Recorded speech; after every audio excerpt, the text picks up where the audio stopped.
Ladies and gentlemen, with the pace that Arsenal news is flowing at today and over the last couple of days, I think it's time that we give you guys a quick little update since this morning there's been news about Christian Mosquera.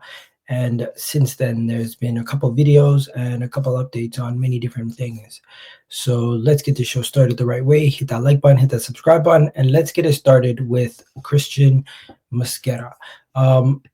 Updates from videos coming from Spain for Christian Mosquera, as this morning reports came out that Christian Mosquera, we got to Here You Go earlier this morning, 11 hours ago. Here you go, Christian Mosquera to Arsenal. The deal was going to be for 15 plus, just a little bit under 20 million euros, 17 million pounds to be exact.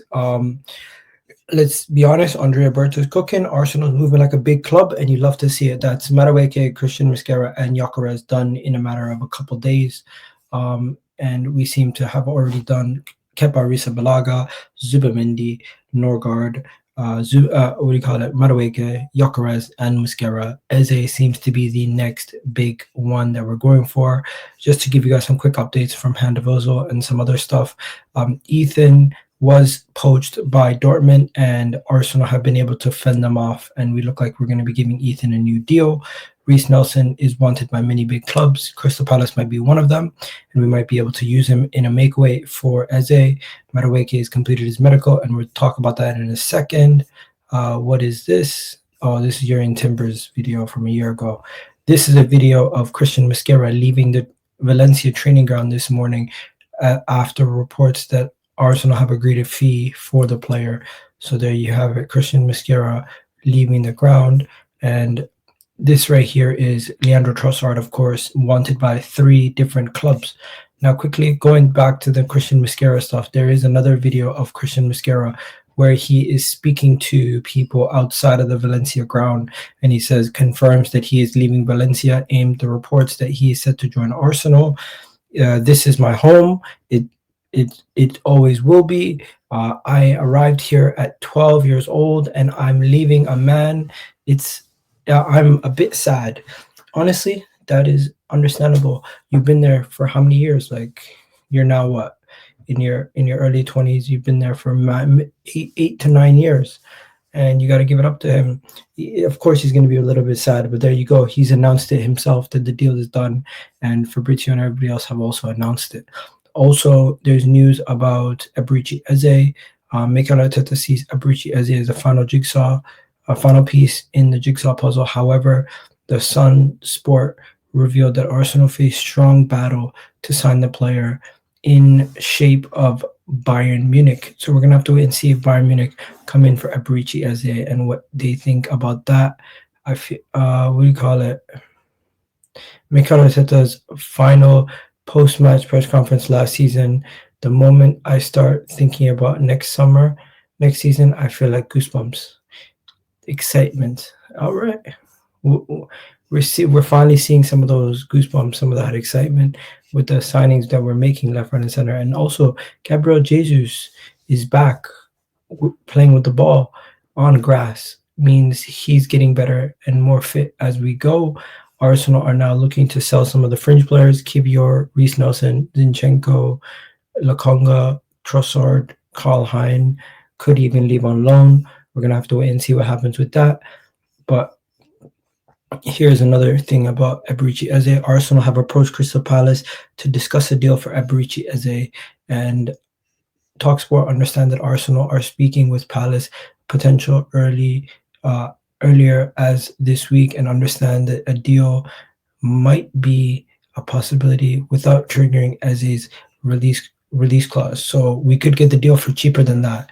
But the main thing that I wanted to discuss today was this Ben Jacobs post right here. Ben Jacobs spoke about something very, very interesting. He spoke about 3 players: Rodrygo, Anthony Gordon, and Rafael Leao. Yes, I have been hearing a lot about those 3 names today as potential players.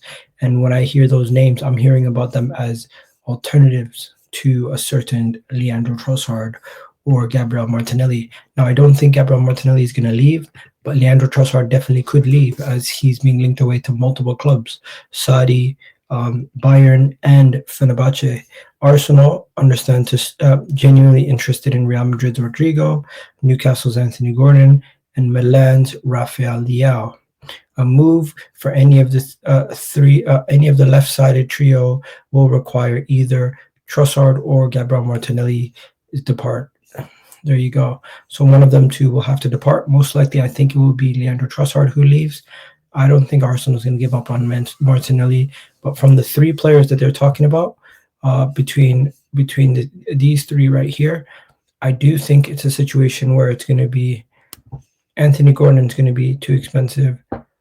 Rodrygo's going to be too expensive. I think Leao might be the cheapest of the three, but I honestly think Rafael Leao would be the worst out of the three, as he's not played in the Premier League before, and I think Rodrygo is just a better player than him right now. No debate, in my opinion. I would say Rodrygo is the best player. Rafael is the most affordable deal. Anthony Gordon's the Premier League proven player, but not as good as Rodrygo and has never performed at the highest level like Rafael Leao. And when I've watched Rafael Leao for Portugal, he's not impressed me.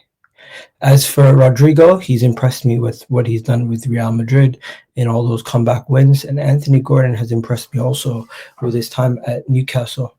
I think out of the three players, Rafael Leao is the most similar to like a Marcus Rashford. He could have a 6-7 game span where he looks unplayable and is one of the best players in his position in the world.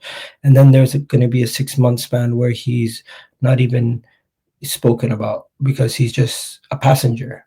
And I find that happens too often with AC Milan and Portugal with Rafael Leao. As Anthony Gordon, whenever he's on the pitch, you can notice him.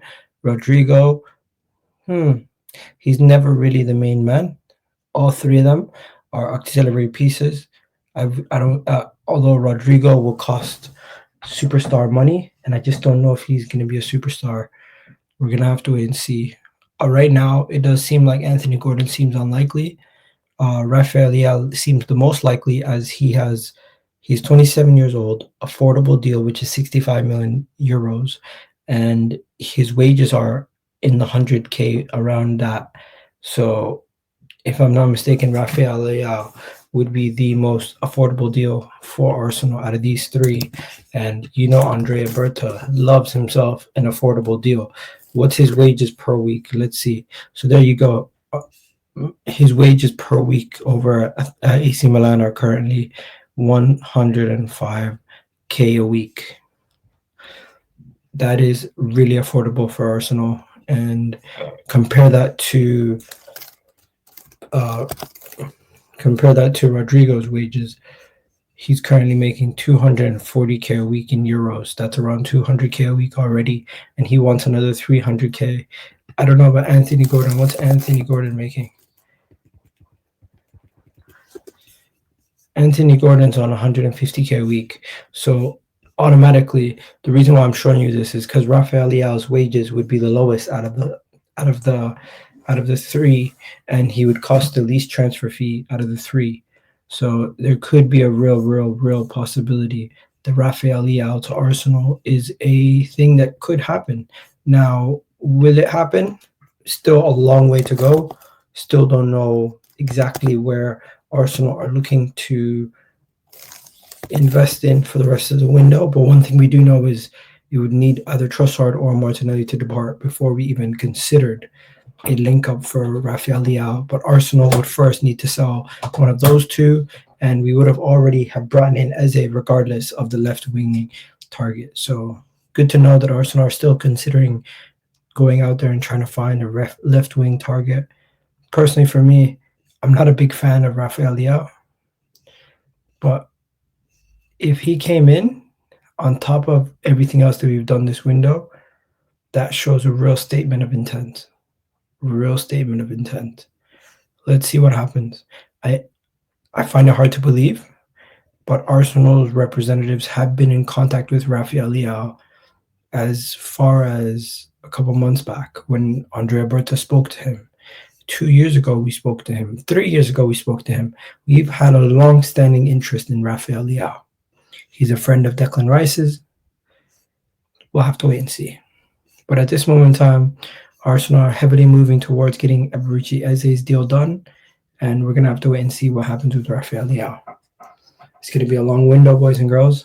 Don't get too caught up and attached to anybody we're linked to, because we seem to be pivoting quite quickly from transfer to transfer. But hey, I'll let you guys go. Hopefully you guys enjoyed this video. Hopefully it was educational. Hopefully it was informative. And hopefully you guys leave a like on the video if you've gotten this far. Love for the love. Catch you guys in the next video. Peace.